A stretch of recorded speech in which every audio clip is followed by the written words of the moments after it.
est ce qui relie le cinéma, la musique, l'humour aux acteurs de développement. Quel est le lien entre une déclaration faite il y a plus de 60 ans en Europe et le continent africain? C'est la fête de l'Europe, célébrée le 9 mai de chaque année, qui marque le jour anniversaire de la déclaration Schuman du 9 mai 1950. Ce discours est considéré comme le texte fondateur de l'Union européenne. À Brazzaville, la délégation de l'Union européenne saisit cette occasion pour célébrer l'Europe, ses missions et ses valeurs.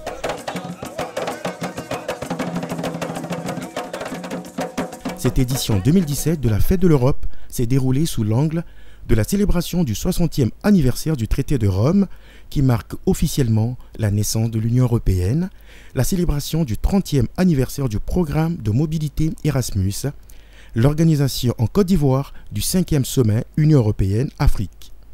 Cela a donné lieu à un panel d'activités riches étalé sur 3 semaines où la parole a été donnée aux partenaires exécutifs, aux porteurs de projets financés par l'Union européenne, aux bénéficiaires et aux Congolaises et Congolaises sans cesse plus nombreux à chacune des activités. Depuis plus de 50 ans, la délégation de l'Union européenne en République du Congo travaille aux côtés du gouvernement pour améliorer les conditions de vie des populations en finançant de nombreux projets. Ces derniers ont été mis en avant lors d'un forum qui présente toute la richesse et la diversité de la coopération Union européenne-Congo. 60 ans, c'est un âge respectable, que ce soit pour une personne, une institution ou un pays. Comme la plupart d'entre vous, je n'ai pas connu de vie sans l'Union européenne. Au lendemain de la Seconde Guerre mondiale, l'Union européenne a fait rêver mes parents et mes grands-parents. Merci d'être avec nous et bonne fête de l'Europe.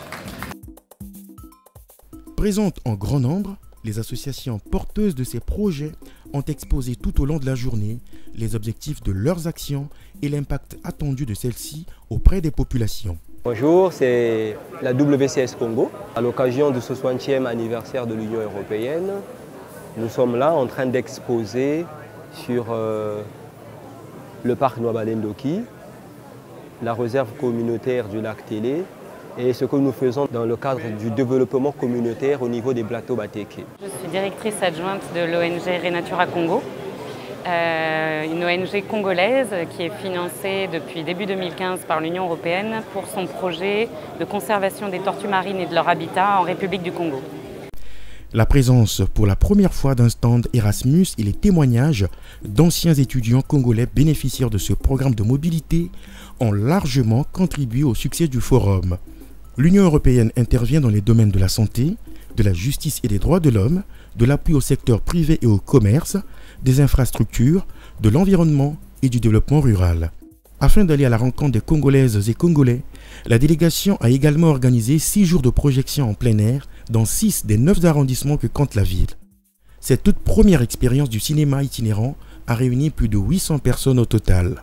Enfin, c'est autour d'une conférence sur la problématique des frontières en Europe que s'est terminé le mois de l'Europe avec la projection du film « De l'autre côté » du réalisateur germano-turc Fatih Akin.